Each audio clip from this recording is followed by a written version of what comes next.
Megane E-Tech is more than what it seems. It holds its range, recharges quickly, looks really good, and most importantly to anyone who wants to get more out of driving than just getting from A to B, it drives very well indeed.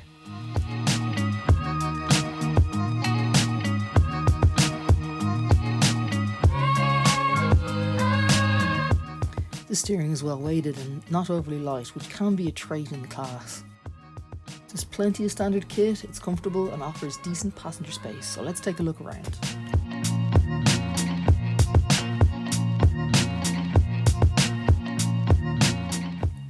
Every Renault Megane E-Tech in the lineup comes with a 220 horsepower electric motor, powering the front wheels, getting it from 0 to 100 km an hour in just 7.5 seconds.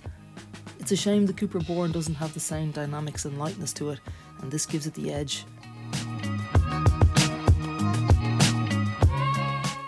The entry-level trim starts with 18-inch wheels and goes up to 20s on higher trims, and it doesn't affect the ride quality too much. The suspension has a firmer edge than the MG4's, and it gives it that tight body control. Potholes, expansion joints are dealt with quickly, and there's no pronounced aftershocks.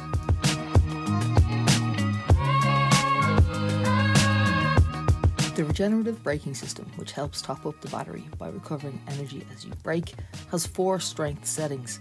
You can switch between them using the plastic paddles on the steering wheel. At its stiffest setting, you don't really need to use the brake pedal at all. I found these hardest settings though leave a slightly seasick feeling when driving.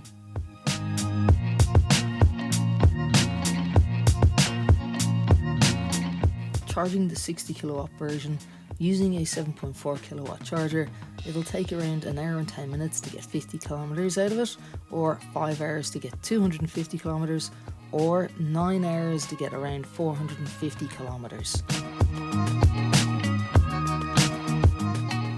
If you're really stuck and you end up using a standard domestic socket at 2.3 kilowatts, it'll take you around 3.5 hours to get 50 kilometers of extra juice, or 17 hours to get 250 kilometers, but by the time you get to 50 kilometers you should be within range of a fast charger anyway. However, most public charging points are around 22 kilowatts, so it'll take you 20 minutes to get that extra 50 kilometers of range, which should get you home.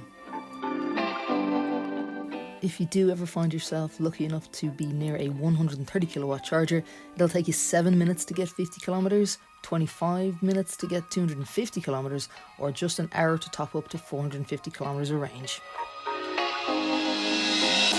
Inside the Megane E-Tech, it's very neat, tidy, and uses soft touch materials in the right places, most of which are recycled. The hard plastics are saved for the low down areas that get kicked and knocked about the most. The 9-inch touchscreen is easy to reach, read, find functions, and is much better to operate than either the MG4 and ID3 screens. It did take a few tries, but the Apple CarPlay function eventually hooked up, and it has the ability to mirror your smartphone. Once it hooked up, it connected every single time upon entering the car and kicked off where I last left off on my podcasts and music, and it became very easy to operate on the move.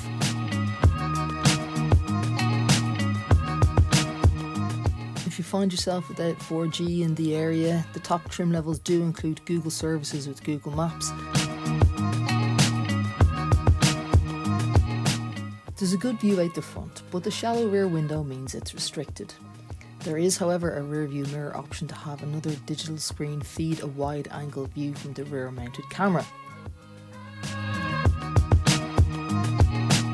Space could be improved in the back. 2 6-footers will find their heads grazing the roof lining, and the new room is disappointing considering you've got a flat floor space. There's very little space for your feet under the front seats too.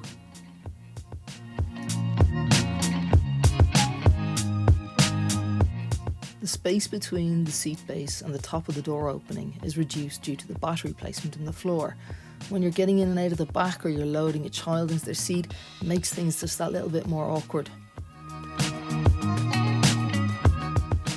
There is a flat floor, however, which makes things a bit more comfortable for rear seat passengers.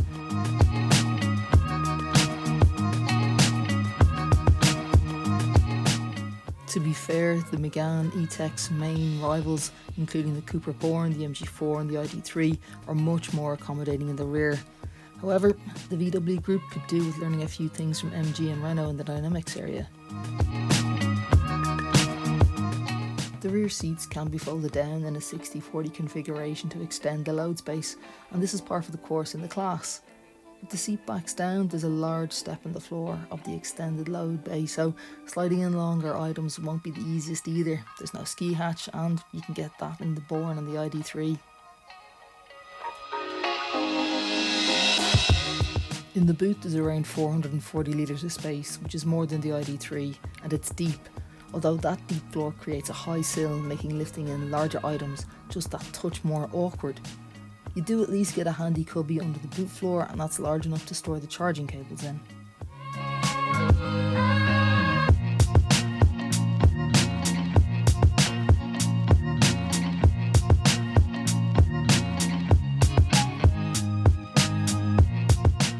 Rear parking sensors and a rear view camera come as standard on all models, with front sensors fitted in all but the entry-level models. To make life even easier, the top two trims swap the standard reversing camera for a 360-degree view.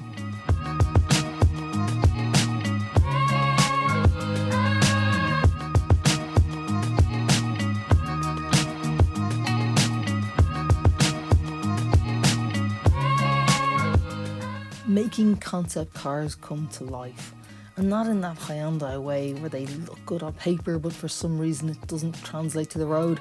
Renault have traded on the Megane's looks but highly improved its versatility.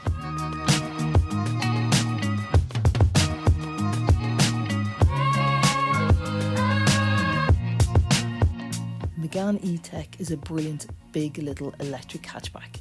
It's comfortable, it's spacious, it's well equipped, and it's very fun to drive. It's as close to an electric Megane RS as we're going to get. That is until the Renault 5, I reckon.